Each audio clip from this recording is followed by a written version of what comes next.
Hey, it's David Weiner, writer and director of the In Search of Darkness documentaries. You are listening to the Horror Squad podcast.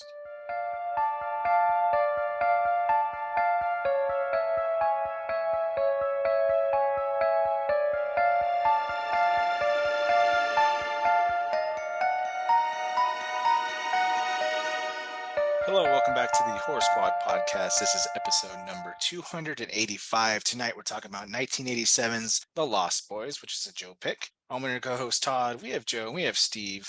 We got 4th of July tomorrow for American listeners as of this recording, so everyone be safe. Don't blow off your fingers. Don't put fireworks in your head and light them off. Don't drink and drive. All that fun stuff, but also have a good time. What are you guys doing? Or what? I guess Steve's not doing anything for 4th of July, but what are you doing, Joe? Well, Steve had Canada Day, so he did have that, and that was before the 4th. So let's hear about Canada Day, Steve. Yeah, it's Canada Day, so ours is July 1st, so very close to July 4th, and it's kind of the same deal, barbecues and people shooting off fireworks, and they drop and they hit each other with the fireworks. It's basically the same thing as 4th of July. I didn't do much. The weather's been shitty, and I'm old, so I don't really do too much. I watched the fireworks. People were shooting off their own fireworks in the park next to me. Watch those and watch some movies, and nothing too special. So it's just nice to have a 3-day weekend. That's really what I'm happy about. What about you, Joe? What are you doing now? I'm just Sam and I are just staying over my friend's house for the night. I'm actually recording there, so if it sounds a little different, I apologize. Maybe it sounds better. Who knows? Maybe I'll record over here every day now. But no, we're just staying over his town, which is in Chelmsford. They do like a night market tonight, and then tomorrow they have a parade and stuff like that. So we're just doing that. And then over the weekend we went antiquing with my parents, and I didn't find anything personally, but Sam found a bunch of goodies. She found a ton of Goosebumps and Fear Street books. She's gonna be getting pretty close to the entire Goosebumps collection at this point. And then she also found these really, really cool vintage records from the 70s and 80s. So they're books, but they come with records, and it tells the story. So she found the Haunted Mansion and Gremlins and a couple other spooky ones. They also had Frankenstein and Wolfman, which she didn't pick up. I was tempted to get them, but they're a little pricey at $9.95. I mean, really not that pricey, but I don't know. I'm never gonna listen to them, so I was like, what am I gonna do with these? But they're still really cool and pretty unique. So yeah. What about you, Todd? Did you get that book? Which one? The Fright Night book? Sam did. Sam got the Fright Night. Yeah, nice. We found the novelization of Fright Night. It was only brand new. The thing was brand new too. It looked like it was right out of Barnes and Nobles. So yeah, nice. She got a good deal, and it was under $2. So steal. Yeah, that's a snag right there. Mm-hmm. For me, let's see. Doing some grilling. I'm going to do some pork ribs, going to boil them, then I'm going to finish them off on the grill, get that nice little crisp edges, get that barbecue sauce fucking smothered on there. Homemade mashed potatoes, I'm going to boil those up, put some sour cream in there, some milk, some butter, maybe some chives, see how it goes. And then we're going to eat, and we're going to light up some fireworks. However, due to the incident around 2019 or 2020, something like that, where I lit the planters on fire, I will no longer be buying elaborate fireworks that shoot off, no mortars, no bottle rockets, nothing like that.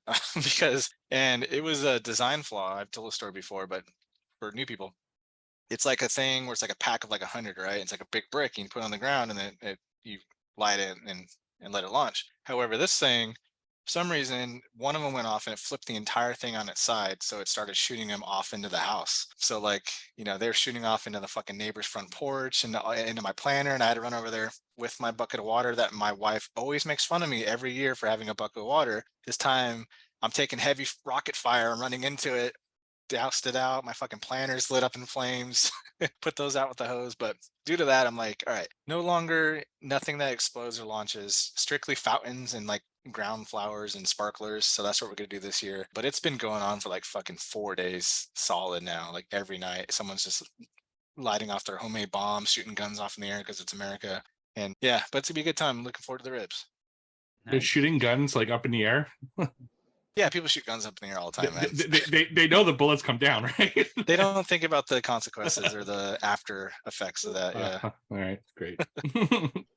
I saw 1,000 Ways to Die where someone got legit murdered that way. Basically, it's crazy. The bullets come down and leave holes and stuff. So they land somewhere. They gotta land somewhere. Steve, we had movie club, right? How'd that go? We did. So I have a little beef with our Discord. I love our Discord, but I have beef with them. Ooh, So I beef put up time. a vote. Oh, so we had a theme for like summer beachy, movies and stuff like that. And I put like 12 different options. And a lot of people, well, almost everyone that voted for a movie called Terror at Bloodfart Lake, which we had talked about last week. And no joke, I think only one of the people who voted for that movie actually showed up to the movie club. Bullshit. So we called an audible, and we ended up watching Cruel Jaws because we had a discussion about it before the movie had started. And fuck, we had a lot of fun. That movie is such a delight. If you've never seen it, definitely check it out. It's on Tubi. Listen to our episode about it. We had so much fun discussing that one. It's a wild fucking like so bad it's good movie, and yeah, we had a good time. So thank you to everyone who showed up. And the theme for July is actually going to be shark. So we're going to have shark movies, and we're going to vote on that one as well. And we'll see how it goes. So join our Discord, and you could be part of that kind of stuff. So thank you to everyone who showed up. It was awesome. All right. So now it's time to spill a little tea. Oh, you want the tea? I'm sorry. We don't serve tea. Nope. Instead, you get a cup of Joe. And now here's Joe with the news. All right, guys, and here we go. This is your cup of Joe for the week. First of all, I want to mention a little teaser. We mentioned it a little bit last week. We are planning a meetup in Salem. Save the dates, October 20th to the 22nd. We are going to have more details as they come, but it seems those are definitely going to be the dates to lock down. It is going to be, we got an event going on. Our event is going to be on Saturday, but you are not going to want to miss the entire weekend. Honestly, it's going to be quite a fun thing. So just keep up with our Discord and our social medias, obviously. And once we can announce it, we will. And it should be within the next few weeks. I think we should be able to get a little more details, but yeah, so that is very exciting. All right, so let's start off with, what do we got? I guess I always end with rest in pieces. So let's start on a somber note instead of ending on a somber note. Actor Julian Sands has been missing for quite a long time. Star, of course, horror fans would know him best for Warlock. And he went hiking and went missing. And unfortunately, they did find his remains just last week. So rest in peace to Julian Sands. He was 65 years old. So yeah, he'll definitely be missing. Just a tragic accident. Yeah, I've been hiking on that trail a few times over in Mount Baldy, California, and it's not like anything crazy, but storms come in like randomly. If you're not prepared for it, I guess that's probably what happened, because they had record storm in that area, record snow in that area during the time. So probably just got overtaken. So R.I.P. Yeah, it could also just be as simple as he had a heart attack or anything, true. right? Yeah, you never know what happens when you're in the middle of nowhere if you don't have. Yeah. It sucks. I'm glad for his family that they found the remains, though, because then at least you're not left wondering. But after 6 months, I think it was pretty safe to assume that he probably didn't make it. That's too bad. Warlock is a cool series, a very underrated series, I think, as well. So one I'd recommend for people. It's a fun one. Yeah, definitely. Well, on a positive note, let's go from negative to positive, I guess, is Christina Ricci. Congratulations to her, because she is finally going to receive her star on the Hollywood Walk of Fame. Of course, Christina Ricci in many classics, most notably, of course, The Addams Family, Sleepy Hollow, Yellow Jackets, among many others. But yeah, so she'll be getting her start on the Walk of Fame next year in 2024. Not like it's a thing though, right? Like, don't you have to pay? Don't you pay for that yourself or something like that? Or there's something to... I have no idea. I know Romero got his after his death, I think. Yeah. So the way it works is the Academy of whoever decides for this thing nominates people, and then they ask you if you'd be interested in this, but there's a maintenance fee for your star, because I think it's a nonprofit. So you're kind of on the hook for the maintenance of that star for a certain amount of years. And I don't know what happens after, but that's what it is that you have to kind of accept it and then pay for it. It's not like people can just put money and be like, I want a star on the Walk of Fame, So okay. You do have to go through a process. Although I think it's kind of loose how they select people. I mean, I'm super happy for her and she earns it, but I think it's a loose process, but still you do have to still earn your way onto the Walk of Fame. Mm-hmm. All righty. All right. Next bit of news here. M. Night Shyamalan. He has teased his new movie. It is going to be called Trap And here's the interesting part about this. It is going to take place entirely at a concert, which I find to be a very interesting concept. He just went on to say, he said, I have a new idea. I've started writing it out. It will be released next year in 2024. It's going to be a very, very exciting thriller.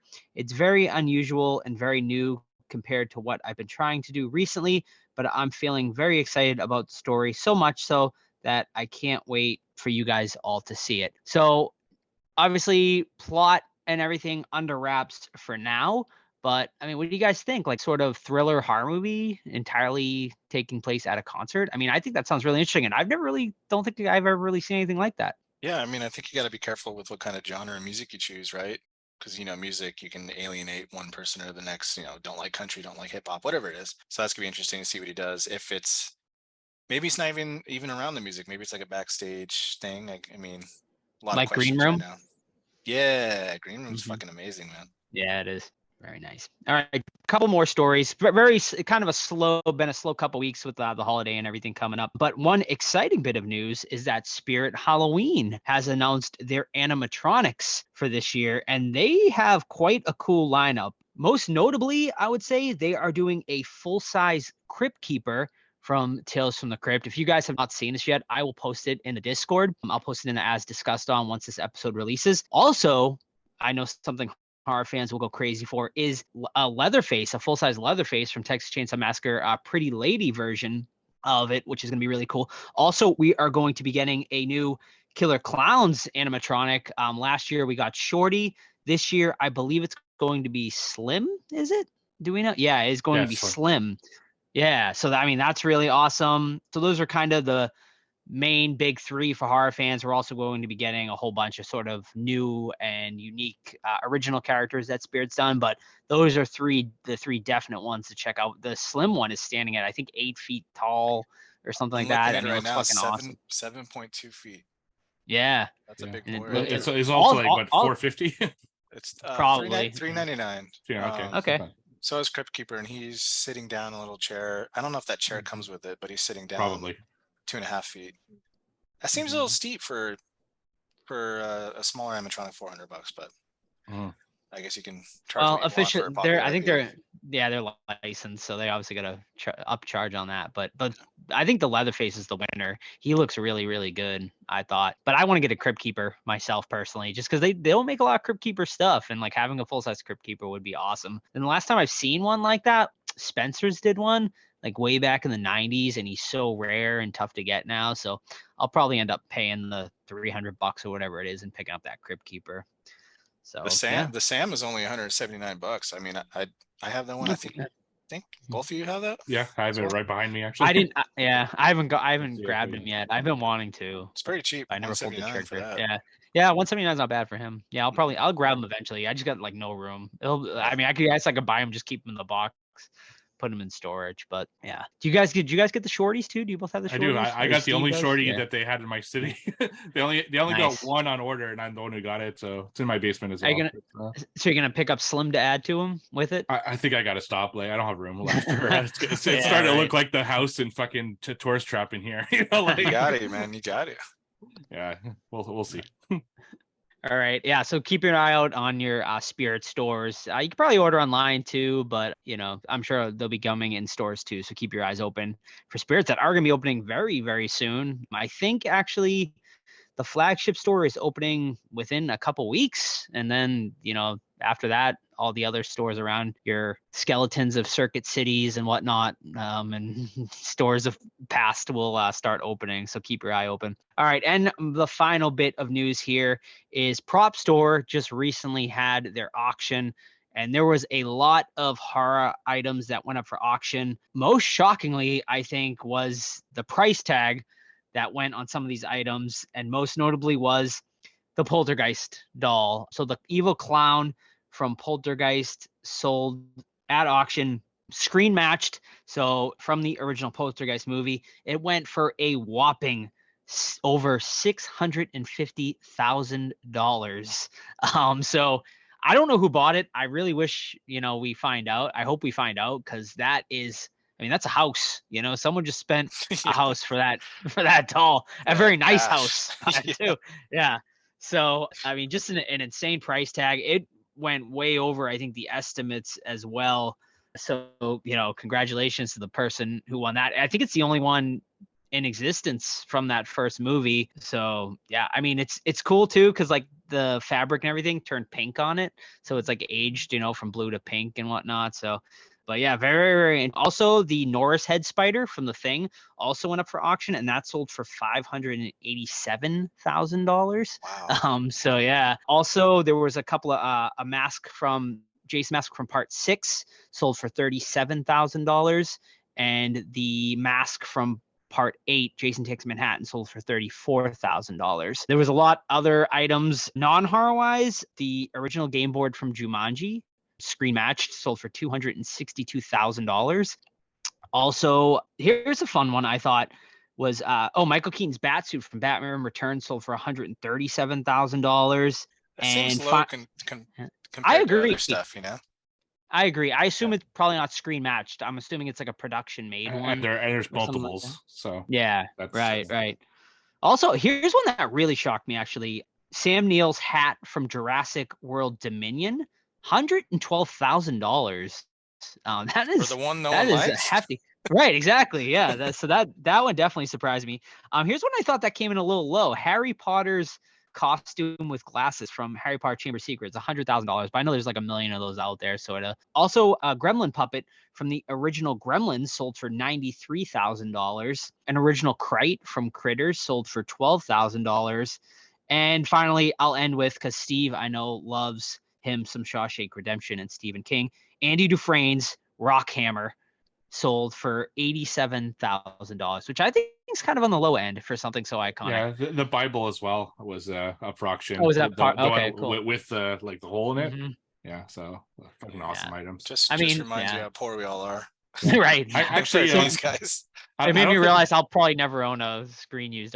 But Steve picked something up recently. Yeah, I don't think I said it on this podcast. I actually said it on my other podcast, but I actually picked up my first ever movie props, and they are the medical certificate, diploma for Dr. Gordon from Part 7, not from the original, and also the a commendation for Matt Hoffman, which is in his office, also from Part 7, and that included some continuity Polaroids that they took of makeup and stuff that were kind of with the pack as well. So and I was able to screen match it myself. I actually went through the movie and found them and took a picture of them, so they are actually from the movie. And because I wasn't super sure about how legitimate they were. I was pretty confident because it's someone who worked on the film, but the university on the certificate didn't match the ones I saw online, because it says he's from the University of Indiana and it doesn't say Indiana on the one I got.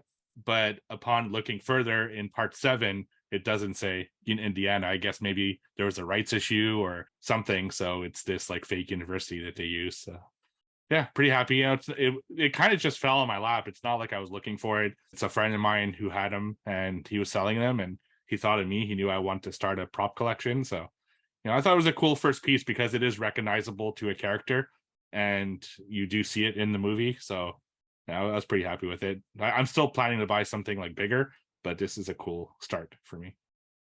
Well, I got you one up there, Steve. I have a screen used watch from the hit movie Terror Trips, Ooh. starring our buddy Damien Maffei. That Nice. me and Joe absolutely. Did you see that one, Steve, or was it just Joe? No, it's never been on in streaming here. Not very good. So awful. I threw him away. Oh no. Yeah, I was like, whatever. Bummer. All right, well, that is it for horror news this week, ladies and gentlemen. And don't forget, if you ever want to send in other horror news that you want me to talk about on the show, just send it in over on our Discord or any of our social media. Just send me a PM or a DM, and we'll talk about it. Awesome. So one more thing I forgot to mention about Canada today is they finally opened a Deadly Grounds coffee near my city. So that happened on July 1st. Super psyched to go check it out. And speaking of Deadly Ground coffee, here's a little ad from our partners. Everyone thinks because you're a zombie, you don't know good coffee. Well, they're wrong. There's only one brew that gets my seal of approval. Deadly Grounds coffee is my guilty pleasure. The aroma is so intoxicating. It brings all of my neighbors out of the woodwork. Deadly Grounds coffee. Coffee to die for, and zombie approved. It's good to get a little deadly.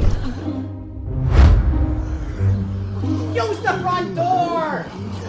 Oh, they're so disgusting. What watched? Yes. Did we Oh, I all can't wait.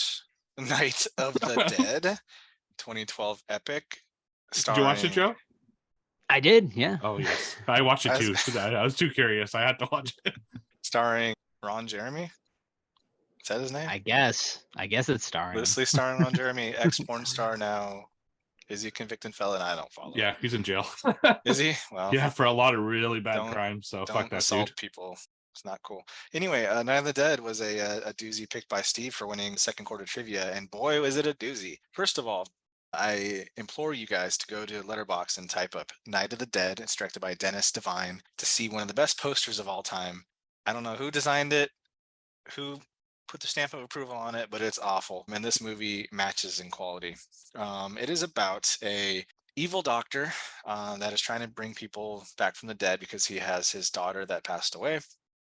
So he breaks out a murderer to help him get victims and things like that. And then we are met with some sorority sisters who are just looking to party. You know, they get a very weird invitation literally thrown over their fucking wall into their lap. And they're like, hey, cool, an invitation. Let's go party. Oh, wait, but that's the address to a place that's haunted. Whatever, cool. So they go out into the woods and they use this fucking rock wall as a very good plot point. There's this cinder block wall that everyone has to jump over, and they make it a plot point to explain how everyone does it. And then we're talking about Ron Jeremy, who owns a strip club where they have two of our characters who are a mother and daughter stripping team, if you're into that. And he is the best part of the movie. And if you have to say that is a sad moment in your movie. This movie is fucking awful. They use two different cameras. One has a weird frame rate issue. I don't know if it was intentional or not, but it has a stuttering effect where you'll be okay. So they shoot one scene with two cameras, and when they switch from camera to camera, one camera has a different frame rate than the other, so the scene starts stuttering and it makes it look fucking weird. Audio is picking up everything. Someone kicks a tripod at one point. It's just a mess, and I hated it, and I hate Steve. So what else? What do you guys think? Yeah, so I started watching it and I got about 10 minutes in, and then I had to watch it in 1.5 speed on Tubi because I was like, I can't sit through an hour and a half of this. And it was, yeah, I mean, just as bad in 1.5 speed as it would be in normal speed. But luckily I got through it a little quicker.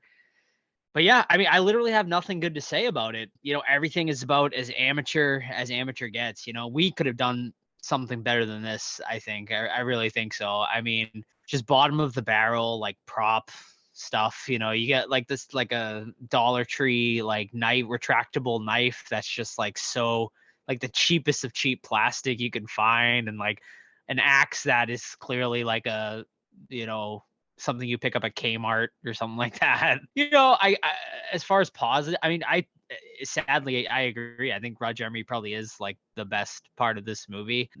But yeah, I mean, nothing really good to say about this one. The wall gag did kind of make me laugh of how terrible it looked. You know, the editing for it, you could like is really fucking bad. The women were nice to look at, you know. That is a positive, you know. They're pretty attractive. So yeah, that's really all I got. It was terrible. The best thing I could say about this is that there's 6 reviews. We've done 3 of them, so we own 50% of the reviews on Letterboxd now.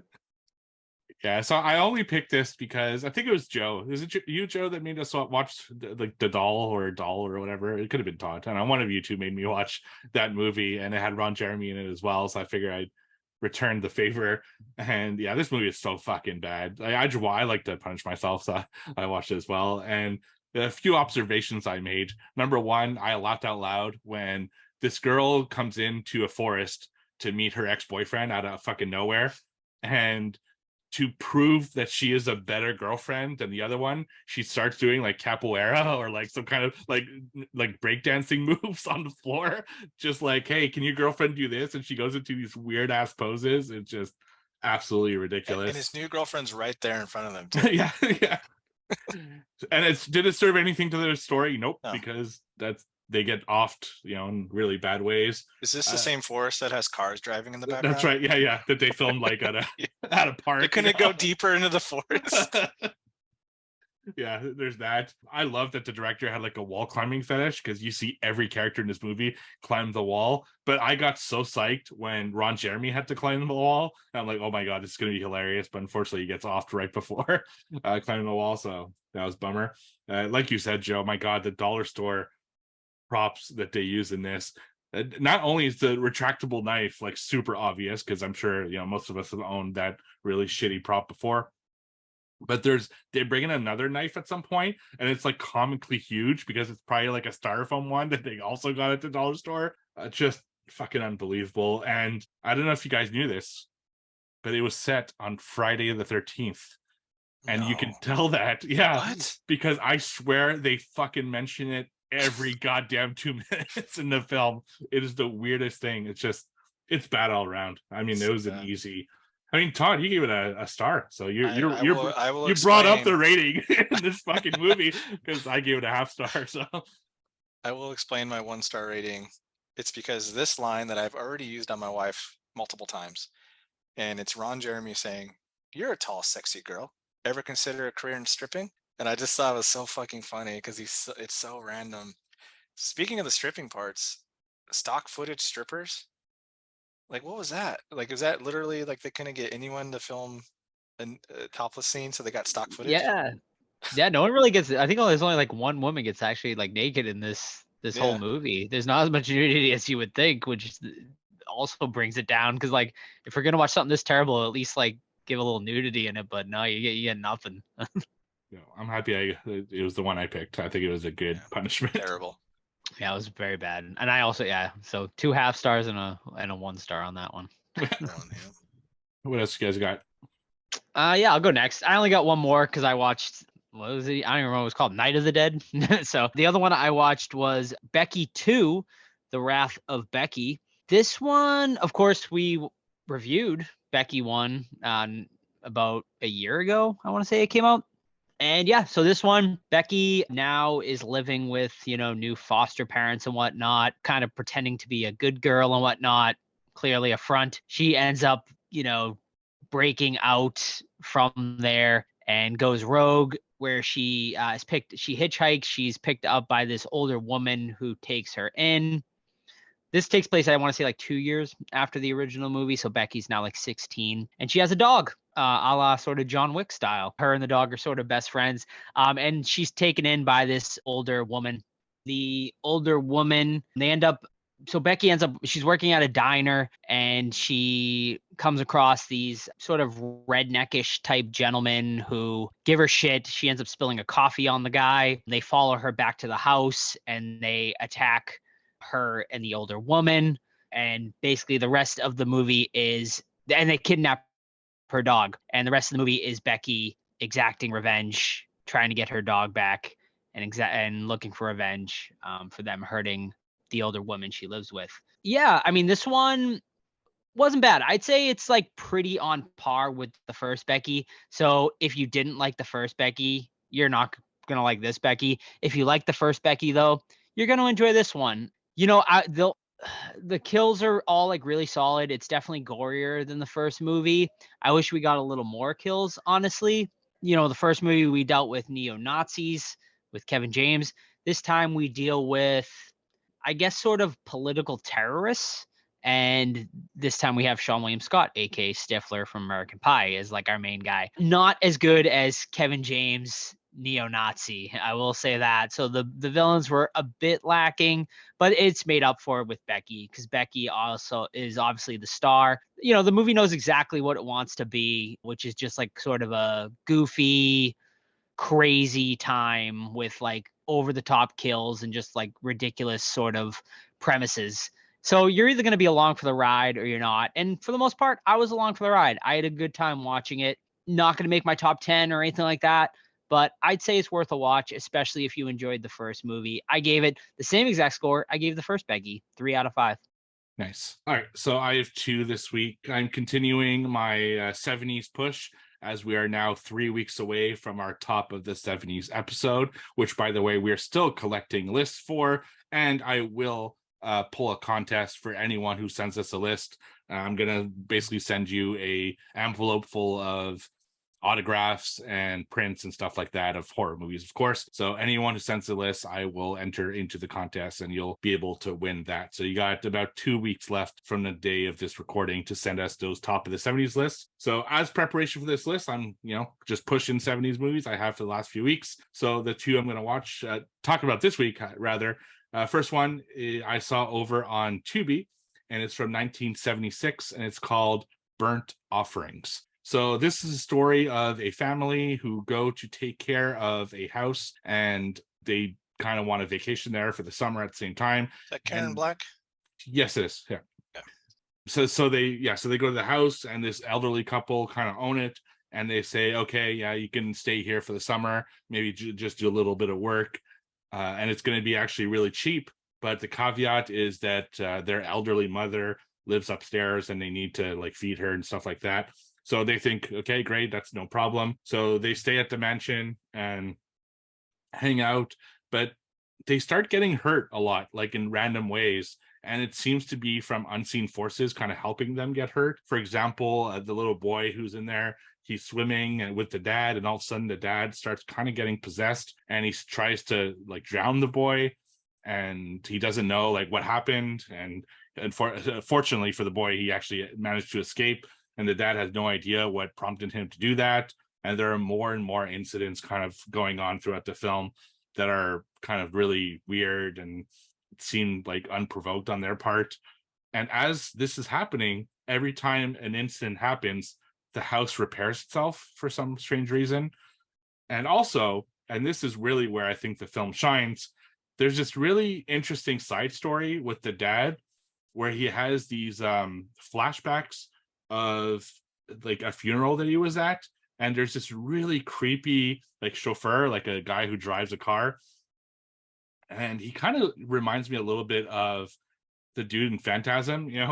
He's really skinny and bony and kind of old, and he has this really creepy smile, and he keeps having these flashbacks of this really creepy dude coming and he's just driving around smiling, and it's just, I don't know, there's something really off-putting about all that. I think the movie was okay. I really liked the creepy chauffeur. There's something really off-putting about him, and every time he showed up, I was more interested in the film. But the rest of the film I thought was kind of weird. I don't feel they explained things enough to really get my attention, and there's a twist ending, which I won't spoil, which I don't feel was earned. I feel if they had put more thought into explaining what was going on and really making them earn that ending, it could have been better. But as it stands, I was okay, it was a cool one-time watch, but nothing I'd watch again. I gave it 2.5 stars out of 5 over on Letterboxd, so that it was Burnt Offerings. Next one is a movie from 1977 starring William Shatner, and it's called Kingdom of the Spiders. So this is basically Night of the Living Dead, but with spiders. Small Arizona town, and there are these spider mounds that start growing on a farm, and you have the kind of local sheriffs and stuff like that trying to figure out what's going on. And then the spiders start coming out of the mounds, and they try to get out of it, but they can't. And the spiders start taking over the town.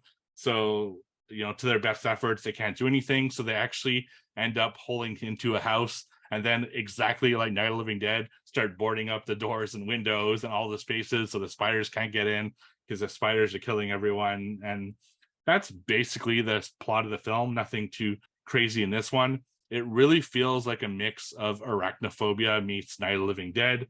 The acting is kind of goofy, which you should expect if you see William Shatner in anything. But honestly, I liked it. It's a cool watch. There are a ton of cool spider moments in it. It's the story was actually pretty fun, and it's creepy. If you are creeped out by spiders, this is definitely one that's going to creep you out. I think it's an underrated film. I don't hear too many people talking about this one, but I definitely think it's worth your attention. And I think I also watched this on Tubi, so I gave it 3.5 stars out of 5. And interesting story about this one, they had thousands of spiders for the production, and when they finished the production, they didn't know what to do with them, so they just let them loose. And apparently, this town for like years afterwards had like a way higher number of tarantulas than any other town That's gross. around it, because they just fucking let those tarantulas loose into the town. So I'm sure that town is thrilled that this production rolled through. So yeah, Kingdom of Spiders. Cool. Mhm. All right. I think it's trivia time. Yes. Yes. So I will give a year update. So Joe is in the lead still with 48. Steve second place 45. Myself third place 41. We are game number 1 for quarter number 3. I have all my questions from my friend Brent, whose favorite film is The Lost Boys. He's super pumped to talk about this film, and all of his trivia questions that he sent in are Lost Boys related. So I will go first, if that's okay with you guys. No. All right. Okay then. Tom. Okay, fine. Question number 1. How many times does his name Michael? 118. Incorrect. 118 is incorrect. That's it, according to him. IMDb begs to differ. Oh. Well, I looked at he's got the movie making book though. Oh. So who's right? 118 and 114. We'll leave it to the judges. I'll put I'll say 114. I'll put 1 question mark, Steve, and we will confirm at a later date. Okay. All right. So I'll go it's next. a hell of a lot though. That's fucking It's too many. Yeah, It's it's a lot. way too many. It's but 105 too many. Yeah. It's like fucking yeah. Michael. God. All right. Well, in honor of the Lost Boys, all my trivia questions are vampire movie Ooh. related this week. So let's start off with match the director to his vampire movie. Okay. Here is the director. You tell me his movie. Toby Hooper. Oh, it's right there. Dang it. Super. Fuck yes. Shit. Wow. People are probably screaming it right now over the air. This is so annoying. You're near dark. Dude. No, it's not near dark. That's Catherine Bigelow, I think. Yep. Yeah, that's right. It is Catherine Bigelow. Yeah. Is it Mortuary? Is not mortuary. No. Okay, I got it. Now it came to me. Go I'll ahead. let Steve get it. No, you go ahead. You sure? Yeah. Salem's Lot? Salem's Lot is Oh, that's correct. right. You did do Gosh, I had to get the Salem's mortuary out of there and then fucking Yeah. Salem's Lot. Lot. Gosh, stupid fuck. All right. This is so annoying when you know it and you don't know it and then you know it. Yeah. All right. So I'm going back to my well here with guess the movie based off the IMDb parental guide. Ooh. It is not vampire related, so just Okay. FYI. Could be a vampire film. I'm just saying, but it may not be. Sex and So it nudity. definitely is. Sex and nudity. Ooh. Woman is shown nursing a baby without explicit nudity. Young boy tries to catch a glimpse of his older sister's cleavage. Oh, The that Witch. does sound familiar. That is the witch. Yeah, Yeah. I was gonna say. Very nice. Yeah. Thank you. Very nice. Awesome. What does Sam, Corey Haim, give Grandpa to use as aftershave before his date? Windex. Correct. Yeah. Grandpa's got it going on, man. Yeah, he Hell does. He does. Slaying. Ladies, a real ladies man. Alrighty. Next question. Tagline. Oh, And remember the vampires theme. though. Yeah. Okay. Yes. From the master of evil comes a new breed of terror. Right, Nate? Incorrect. Nice guess. I'm running evil comes a new what? From the- Sorry. From the master of evil comes a new breed of terror. We need the movie. Can I guess one more time after? Todd? Yeah. Yeah, of course. Nightbreed, even though I don't think it's vampires. No. No. Salem's Lot. Better Incorrect. not be. I thought you were tricking us. I mean, King could have been the master of evil, right? Yeah, I'm trying to think of vampire movies with. Of course, you like draw a Okay, blank. I want one more guess, and then after, and then Do I'm it. done. Do Alright. it. Go for it. Carpenter's Vampires. Correct. Ah, John good Carpenter's guess, good Vampires. guess. I got Nice. that mahogany going, and I'm like, all right. Next one is guess the movie based off the IMDb like trivias and stuff. You know, their did you know section. Gotcha. Trivia. Among many other references, Transformers 1986 is paid homage. In the scene where PG fights Darkschream, he crushes his false crown. What? Okay. Okay. This is quotes. Hi, God. Now I know you don't want to do all the goody two-shoe stuff you say everybody should do, but I can't help it, and I'll do whatever the heck I want, okay? Anyways, I need your advice. A huge battle between evil and worse From Dusk Till evil. Dawn? Wrong. Damn. A huge battle between evil and worse evil is about to go down, and I have a very big decision to make. Which shade should I wear? That's a trick question. I know I'm going to wear the zebra ones. In conclusion, why am I even the one talking to you? There's a new god in town. Okay. And finally, crazy credits. The credits start rolling over Alistair and his family eating dinner in awkward silence. That sounds really familiar, but I'm not. I know Not for a putting it fact you've together. both seen it Doesn't help. because we reviewed it on this Oh podcast. God, of course we did. I was gonna say the whole like God thing sounds really. That Yeah, sounds like that a one- really familiar monologue. Alistair. I mean, if you don't know the name, you're kind of Yeah. giveaway right there. Yeah, the whole monologue really stands out. You guys give up? Yeah. Yeah. So put a little hint in there. PG, referencing Psycho Gorman. Psycho Gorman. Oh, fuck that Mm. movie. That was a Mimi line. She Alright, would Todd. say something like that. Like, Yeah, she would. all right. Question number 3. What is the name of Max's dog, aka the Hound of Oh, Hell? it's a Nanook. No, that's the other dog. Oh shit. It's shit. Me and Sam were talking about this earlier, and I couldn't remember the Honda Hell dog name. It's like Lentil. Incorrect. I don't I remember. can't remember. I remember looking at it through the credits though. I'm like, Levi. Incorrect. Nah, I can't remember it. Steve, you want another shot? no, I don't remember. His name is Thorn. Thorn. That's right. Thorn yeah. the dog. Alrighty. All right, my last one tonight. 3 letterbox reviews. Name the movie. I love The Lost Boys. Please don't get me wrong, but goddamn, there has never been a group of vampires as sexy as these. Into with the Vampires. Incorrect. Yes. All right. Oh, Number fuck. 2. Hmm. Number 2. I don't buy the central romance of this movie at all, but I do. Yeah, But I I do. do buy the. But I do buy the coolness of this character who sells it so hard. Okay, let's say the third one just for fun. And number 3. I know for sure what it is. Shout out to this character for rocking the most evil rat tail in movie history. If I'm wrong, I'm stupid. What is Near Dark? That is correct. Yeah. Yes. Good work. Thank you. All right, last one. Guess the movie by the letterbox reviews. Nice. Okay, I have 5 of them. Just Okay. so you know. And the first one will not tell you anything, but I thought it was so funny I had to mention it anyway. Are these our reviews? no, I think I'm the only one who reviewed it on Letterboxd. Okay.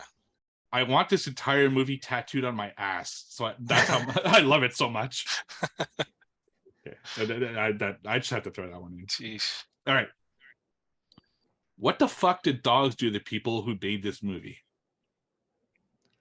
What the was fuck that? did dogs do? Yeah, what the fuck did dogs do to people who made this movie? Oh, okay. Okay. Dog the Bounty Hunter. Got it. You got it. Yeah. Next one. Can one consider this a period piece? Okay, next one. 2 sisters with great hair get themselves into quite a messy situation. Ginger Snaps. Correct. Mhm. Yes. So my theme actually was Canada, Canada Day. Ah, Canada Uh, theme. Nice. They are all filmed in Canada. Those 3 movies. Cool. Lovely. Sweet. Yeah. The Witch not too far away from me, actually. Oh, that's Sweet. dope. Awesome movie. Mhm. All right, game number one, myself in the lead with 4. Steve and Joe tied with 1 apiece. However, we will go to the judges. Brent for Steve's possible 1 point based off how many times Michael was Fact said in the checker. film. He said 14. IMDb says 118. We will reconvene next week. I mean, if they both say something, I mean, if one, Yeah, IMDb we'll give him the point, and the book, yeah, I mean, I would just give We'll them the see. point. We'll Like, I mean, I could be wrong. I'm going off memory. So, 118. Yeah. Yeah, I have it right here. You 118? 118. Alright. Okay. Well, I mean, if IMDb says it, I would say it's pretty good. we'll see. All right. Lost Boys 87, directed by Joel Schumacher. Straight from the Blu-ray. Sam and his older brother Michael are average, everyday teens. But after they move with their mother to the perfect Clara, California, things mysteriously begin to change. Michael's not himself lately, and mom's not going to like what he's turning into. Okay. So yeah, mom has a divorce and she takes her 2 boys. One, Michael, who's like an older teen. I think he's meant to be 17, 18, something like that. Corey Haim, 14, 15-ish, whatever. They go to a new town to live with their grandfather. And it's a beachside town, and they're little angsty little teenagers. It's 80s. They're like they want to have fun. They want to get out. Mom needs a job, so she goes to like the pier and goes to like a DVD. No, not DVD. Sorry, VHS tape store. When she gets a job there, she meets this older gentleman. That's seems like a really great guy. But first, we were introduced to this group of punk kids led by Kiefer Sutherland, who's just running amok on the pier. They're pushing people around. They're hitting on girls. They're not listening to the security team. Things like that. And we know that something's wrong with them. So our guys Sam and Michael, they go to the pier for a little party. Michael gets catches the eye of this young girl. She's dancing, she's feeling it. They lock eyes. He likes her. Oh no, but she's with Kiefer Sutherland and his crew. But that's not going to stop him. Eventually, they link up. He gets introduced to Kiefer Sutherland's crew, and they end up trying to turn him into a vampire. And we'll leave it at that. They enlist the help. Sorry, Corey Haim's character enlists the help of the Frog Brothers, played by Corey Feldman and some other guy, I forget his name, who run the local comic book store, but they also are the local vampire hunters, self-proclaimed. And then we just follow them along as they're trying to figure out what's wrong with Michael, as Michael's trying to get with the girl, and Sam's trying to fucking figure it out with the vampire killing brothers, things like that.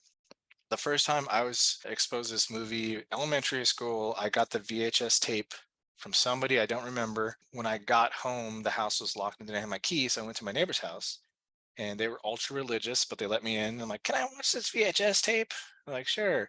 Ended up watching Lost Boys with my ultra religious neighbor, older lady, and we were into it. So it was a really fun time. This movie bleeds the 80s, man. It's got so much 80s in it. The hair, the music, I still believe, the buff sax guy, the attitudes, everything about it's 80s. Like if I wanted to give it a good example of a snapshot to 80s culture and horror, Lost Boys would be up there with the top picks there, along with like Return of the Living Dead, things like that, and Fright Night.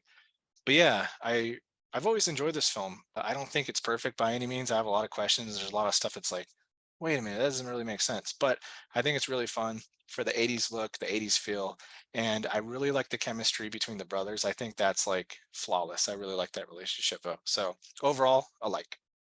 Yeah, I actually didn't see Lost Boys until later in life. Wasn't until like my 20s the first time I had saw it. But like I always, like, even when I was a kid, I remember going to my buddy's house when like we were in like elementary school, and that cover just would always stick with me. That Lost Boys, that classic Lost Boys cover, and it never grabbed me though. I was always like, well, that kind of looks like boring, you know what I mean? Like based on like the cover, it's like I didn't know it was a vampire movie, back then, or else I would have watched it. Just based on the cover, I was like, oh, it just looks like a bunch of sort of like what's that one? The Outsiders? I thought it was like something like that. So I was like, oh, I never really. But then once I started getting more into horror later in life, like obviously the Lost Boys, everyone's like, oh, you got to watch the Lost Boys. You got to watch the Lost Boys. So finally, I jumped on the train, watched the Lost Boys. And honestly, I probably hadn't watched it since. So it's probably been like, I've seen it bits and pieces here and there, but I haven't sat down and watched the whole movie in probably, a solid 7-8 years.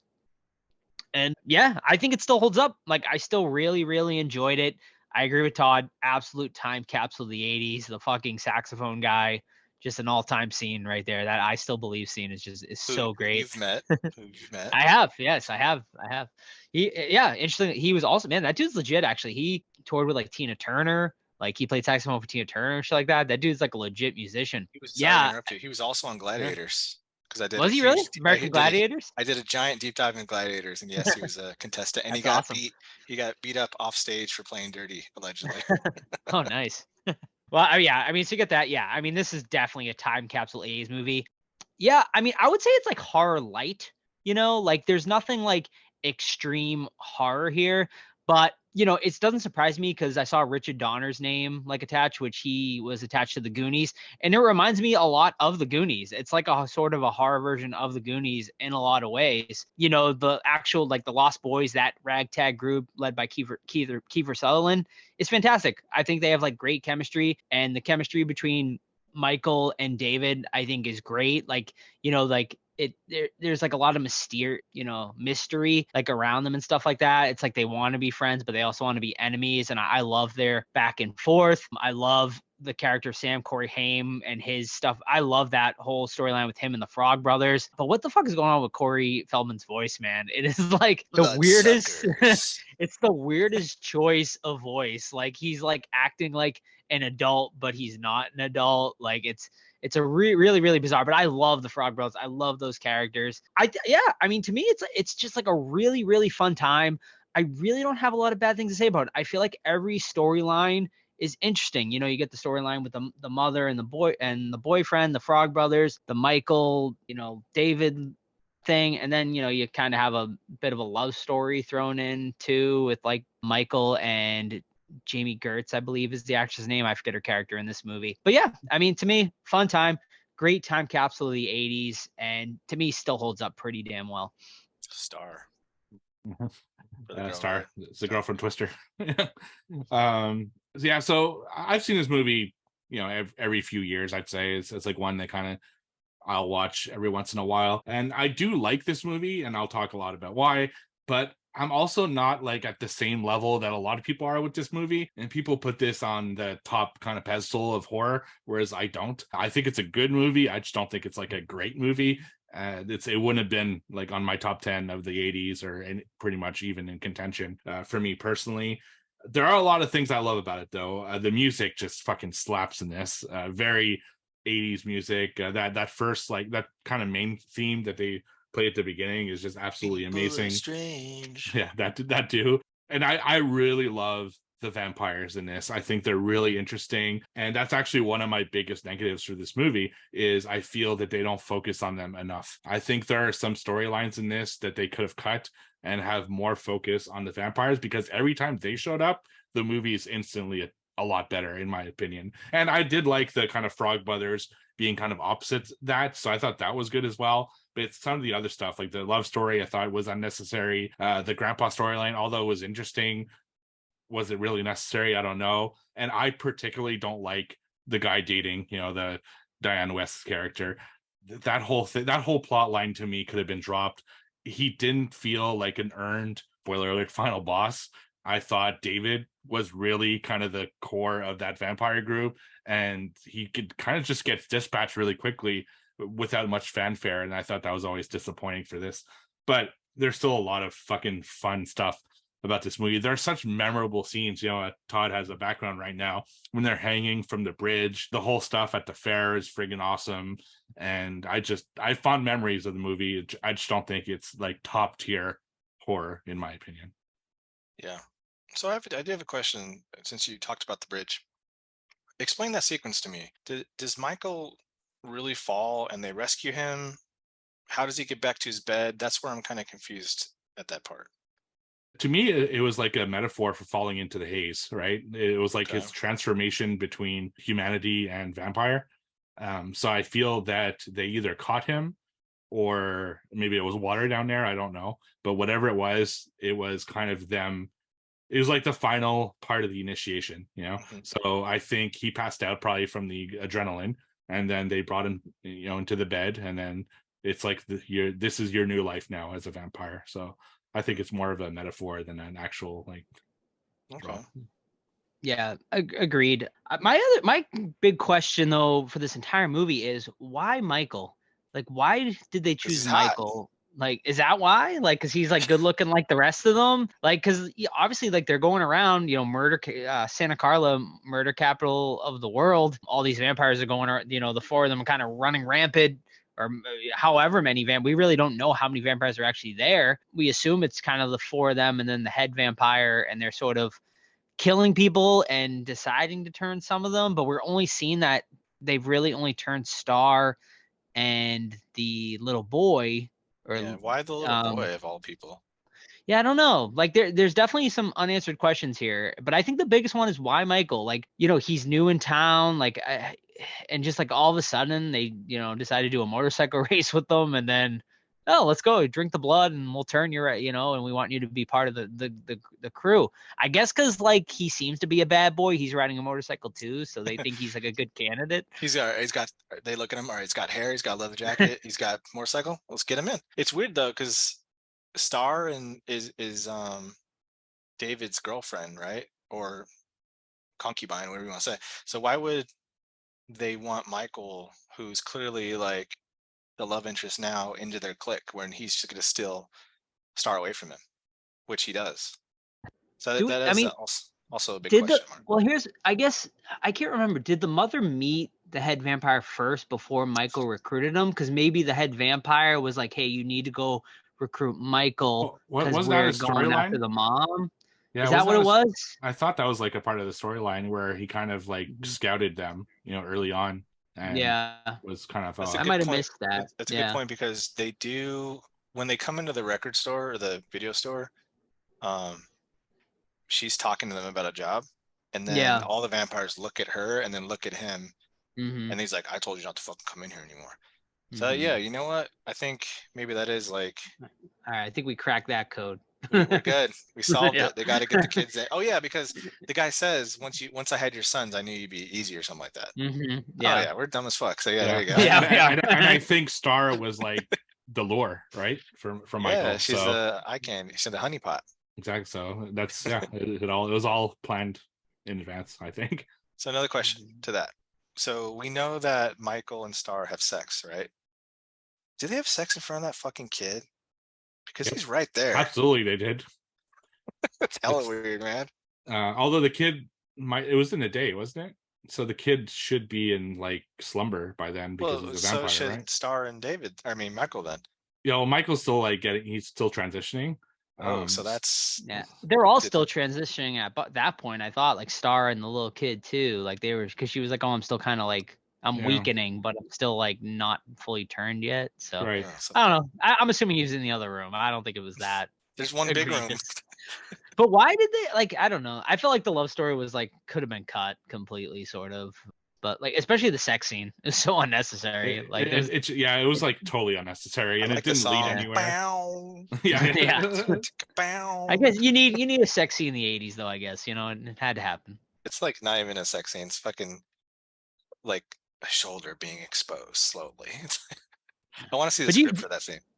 But do you guys agree with me? Do you think this is like sort of horror light? Like this is like there's like a little bit of gore and stuff here and there, but like I just like when you think horror movies, like I just feel like this isn't like think of other like horror other vampire horror movies, like sort of like a Fright Night and From Dusk Till Dawn, stuff like that. And I just feel like this one, I feel like there's more like family friendly horror to me. I think it's a very good entry point, honestly. Yeah. I watched it with my 11-year-old and he was into it. And also in my notes here, like I think Steve mentioned too, when the vampires are on the screen doing their thing, it's fucking cool. Like one of my favorite shots is the punk bonfire massacre, where they're just like, fucking watch this, dude, and they go in there and just like wreak havoc. And they don't show a lot, but it's a lot of like quick cuts of like biting a skull and blood explode. I'm like, damn, and it's brutal because they put all their bodies on the bonfire. I'm like, man, we need more of this. Like show their brutality a little bit more instead of their like a lot of the times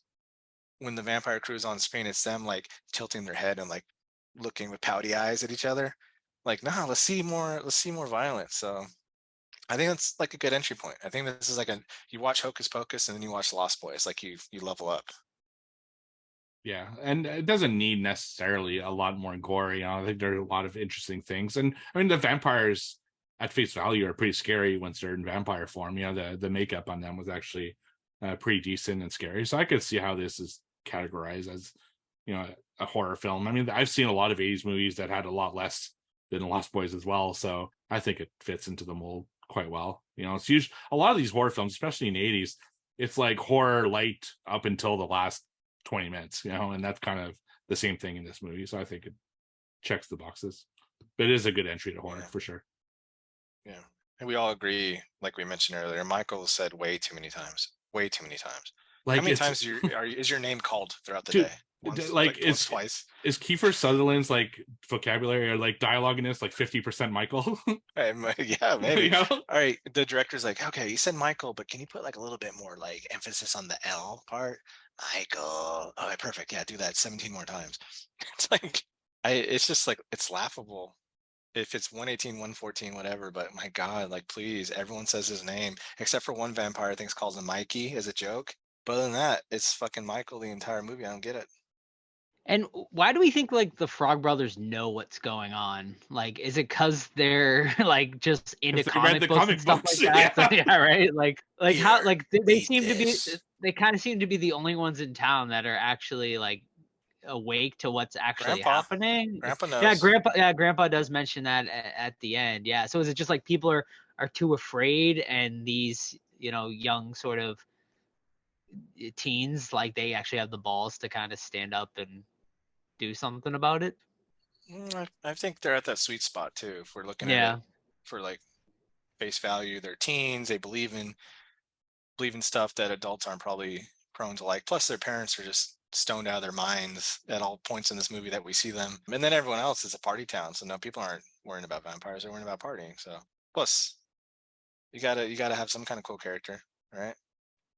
Yeah, it's basically every kids film where the kids know what's going on and the adults have no fucking clue, right? How many times have we seen this in film where the kids just happen to know everything about everything, and then the adults are just kind of like along for the ride. So yeah, I think it was basically just comic books, right? Now I'm curious how many vampires they've actually killed in the past. Zero. Zero, you think? I think zero, yeah. Because they seem to like know enough of the rules that. But then again, they have garlic, and garlic ends up not being a thing, right? One of the vampires actually like laughs at the garlic thing. Yeah. Well, I mean, what's his face eats garlic too. Right. Yeah. Which is something I don't like with the movie, because they kind of they throw you off, like we all think it's him, and then they do like the mirror test, they do the garlic test, things like that.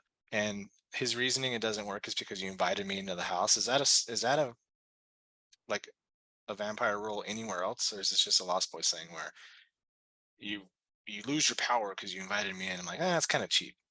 Yeah, I didn't like that whole thing, to be honest. It was kind of I don't feel it was super earned, and it wasn't really interesting, and they dispatch him way too quickly once they do figure it out. It just, I don't know, it didn't feel right for this movie. I thought David was such a better character. And I mean, even though it was obvious that he was kind of the leader of the group, and maybe you could have had someone in the background, but this didn't feel like it should be it. And that whole scene with the throwing off, it just like, I don't know. Yeah, I mean, I didn't mind like the whole throwing off thing, because it kind of kept it like, oh, well, maybe he's an audit and whatnot. But I agree. Like, I think like maybe if they gave him a better makeup and like had a great sort of battle at the end where he was really powerful. But yeah, I agree with Steve. Like, he's just kind of thrown, his makeup isn't all that great. He just kind of looks like the rest of them, and he's supposed to be the head vampire. So they should have given him a different look and something cooler and kind of more menacing or horrific. And then, yeah, he's just disposed of just as easily as the rest of them. And yeah, I agree. It wasn't earned. And I think we would have been fine if David was the head vampire and we got an epic battle with David, because at the end of the day, David is obviously the star really of this movie. And, I think, and who knows, maybe people weren't expecting David, when they wrote the script, they weren't expecting, Kiefer to kill the role as good as he did. And then when he kind of overshadows sort of everyone else in this movie, and they're like, well, shit. Yeah, I mirror all that. I would have loved to seen because he's like essentially the father, right, of these vampires. So it would have been really cool for him to like be emotional when his sons are dead and impaled and things like that. Like that, I think if you're gonna make him, because he wants to be like a sympathetic, like they want a mother, right? So like his kids are dead. Let's make him be more sympathetic and have him like be highly emotional, and then he snaps and he's a killer fucking vampire. I think that would have been cool too, but we didn't get it. He also wasn't like really didn't seem all that upset either that like his like sort of He's like, kids. I mean, I don't know if he was like actually the father or he just kind of like turned them so like he was like a quote unquote father sort of figure to them, but like he didn't even seem like upset that they just kind of got fucking all destroyed. Yeah, inconvenience mostly. Yeah. Yeah, I think that, yeah, I'm really bummed out by how quickly they're dispatched, though. It's especially that they set them up kind of being so powerful, right? I mean, they can fly, which they've seen a ton of times. They kill a ton of people. They can make mind games, right? Which they do with the Chinese food and never again for the rest of the fucking movie, which I thought that would come, so, you know, they somehow like messed with their perceptions or something like that. I don't know. It just like feels like they should have been tougher to get rid of. I don't know. It's just things like that. I guess that's my gripes. A lot of my gripes with this movie is how they handle the vampires. Sorry. Yeah, I wish they would have gone after each other. I wish the two groups would have clashed earlier than having like, and I love the scene where David's like, tonight, you know, that's a really cool scene. But I wish that would have happened a little bit sooner. Like they cut out a little bit more of the is Michael going to turn, is he not going to turn thing, sped it up a little bit, and then made the vampire hunt longer, and then made the final scene happen earlier but longer, and then with the emotional stuff with the dad. I think that would have been cool. But I mean, is what it is. Have you guys Yeah. ever seen the sequels? No, I have them. I downloaded them, so I want to watch them, but I don't want to get confused. When I watched 3 movies of the same series, I start getting confused with them. So I'm gonna Yeah. watch them probably in the upcoming weeks. But no, I've never seen them. What is it, like the tribe and the thirst or something like that? Yeah, something like that. Yeah. Feldman comes back, right? For And the one third of one, or them? second The or third one? third, yeah. Doesn't Haim for one of them before he passed? I'm not sure. Maybe it would have been the second one, maybe, yeah. Mhm. Yeah, because it's way later, right? It's the 2000s, like early 2000s. Yeah, it's I 20 think. years later. Yeah. Yeah, so I'm Rest definitely in curious. peace, Corey Haim. Yeah. Mm-hmm. No, for sure.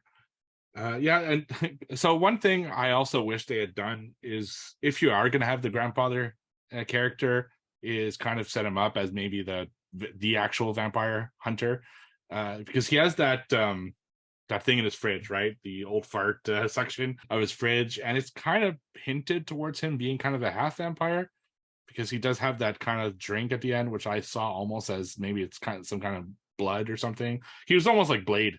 I thought he could be. And why else would he have that fucking pleasure room, right? Of like all that Talk text. about Texas Chainsaw Massacre. Yeah, seriously, like Jesus. So I thought like use the grandpa a little bit more rather than just being kind of just there. Comedic effect. Yeah. Yeah, how did he even know what was going on? Like he just crashes the car into the house, but like how did he know like We're just shit having a was party, going Grandpa. down? Yeah, Oh, right. fuck. I don't know, but I Convenient. love how they destroy his fucking house. Like they destroy the pipes, which is a Yeah. really cool scene. They destroy the banister. He drives his car through it. I'm like, he's not even pissed too. Love that guy. But I Yeah, do have a fun fact. Oh, go ahead. I was gonna say I love how he just plays dead when they come. It's such a fucking old man joke, you know, Yeah. pretending to be dead on the porch. Porch. Yeah, so random. Of all places. Yeah, that's weird. So I mentioned earlier, my friend Brent, this is his favorite movie, so he has a fun fact. He has like met all the cast, all the stuff, and he's really into it. So he says, hey guys, I'm excited to hear your thoughts on my all-time favorite movie. I want to share a quick behind-the-scenes fact that I thought was cool. In the original script, there was supposed to be a post-credit scene where the camera moved through the cave and eventually focused on an old mural from the year 1900. As the camera focuses, we see a familiar figure, Max, talking to a group of young men on the boardwalk. Do you guys think this would have been a cool addition to the film or prefer the ending the way it is? I personally think it would have been a cool touch. Can't wait to hear your thoughts, Brent. Yeah, I think that would have been a cooler touch because I think it just ends so like sort of abruptly and unsatisfying in some ways, you know? Like, you know, it's like sort of a bit of a joke, you know, and like the movie just kind of ends. I mean, with the great song, obviously, but I think that would have been a nice sort of bookend to the story. I agree. It was really abrupt, and that would have been a better way. Like something like right now, the way it ends, it's just kind of okay, it's over. And for a movie with such iconic imagery, the end is just not special at all. And I think that's what it was missing to get to that top level horror that I was talking about before. Because the rest of it's a fun movie. It's just they kind of dropped the ball at the end. Agreed. I would have loved to seen more, and I really wanted more backstory with the vampires, which I think we all said. All right, rate it. Yeah, let's go. Let's do it. Yeah, I mean, I picked this one because next month I'm going to Monster Mania and they're doing a Lost Boys reunion. So it was like perfect time to do it. I'm going to meet Kiefer, which I'm super excited about.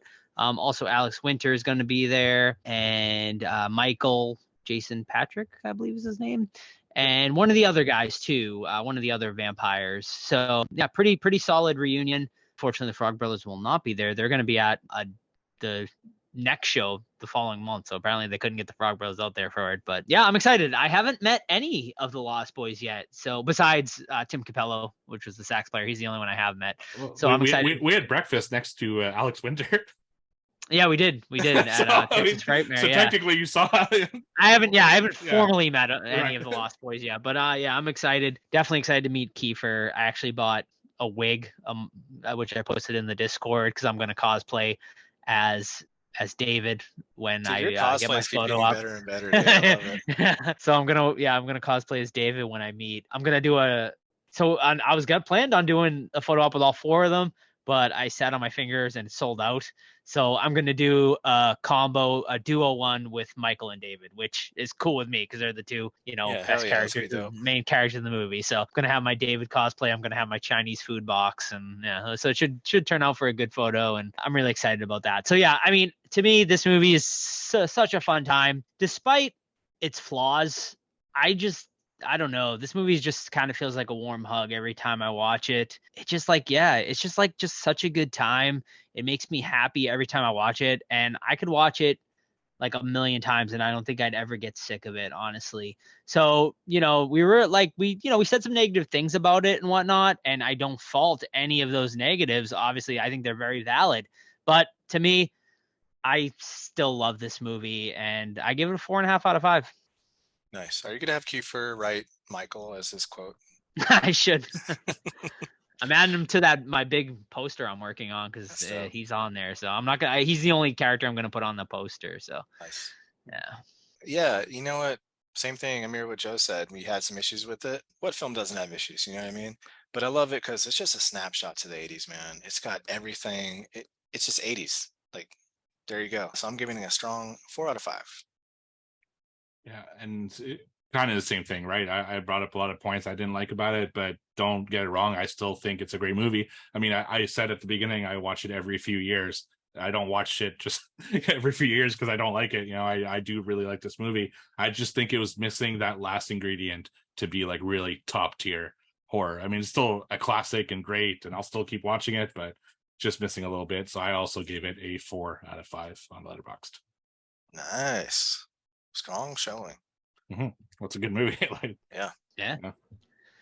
Very nice. Remember when you got the mystery box from that one guy that had the Chinese takeout thing, Joe? Yes. Yeah. I think that was probably a band box, honestly. Which no, it was a Benny box. Was it? Oh, was it? Oh, was it? Oh, okay. Yeah. It was like a killer box. I think it was. Yeah. What it was called. Yeah. And speaking of mystery boxes, end of an era. Bandbox is coming to an end, and I have subscribed to the last 6 months of Bandbox. So I am making a YouTube comeback for the last.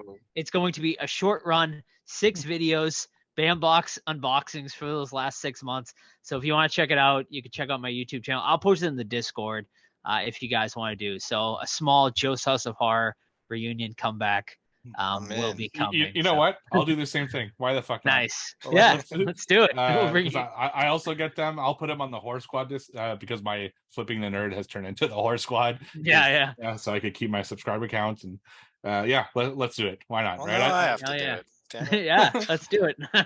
But honestly, they've been way better in the last year, I'd say. Last month had Linnea Quigley in it. Their stars are more like recognizable names than they used to be. So yeah, I think it'll be a fun final 6 months. It was Eugene Clark the month before. So yeah, pretty decent showings. Nice. All right, guys. Well, that is going to be it for this week's episode. We hope you enjoyed our review of The Lost Boys. Next week, very exciting. We're heading back to the theaters, first time in a long time, to check out Insidious: The Red Door.